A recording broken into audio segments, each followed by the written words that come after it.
વડોદરાના એક ભાઈએ એવું કહ્યું કે એનું 2 મહિનાનું બિલ માત્ર 1274 રૂપિયા આવ્યું હતું. 29 એપ્રિલે સ્માર્ટ મીટર લગાવ્યા ત્યારબાદ એનું બિલ માત્ર 13 દિવસની અંદર 1300 રૂપિયા આવી ગયું.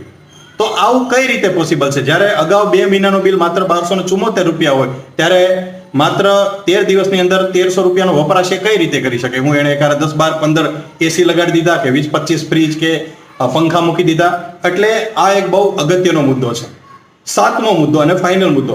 વડોદરાના માંજલપુરના કેદારધામ સોસાયટીના એક નાગરિક કહે છે કે એમનું જૂના મીટરનું ફેબ્રુઆરી માર્ચ મહિનાનું 60 દિવસનું માં કુલ 319 યુનિટ વપરાયા હતા. ફેબ્રુઆરી અને માર્ચ 2024ના 2 મહિનાના 319 યુનિટ માત્ર વપરાયા હતા અને યુનિટ દીઠ 5 રૂપિયાનો ભાવ લાગતો હતો. પરંતુ સ્માર્ટ મીટર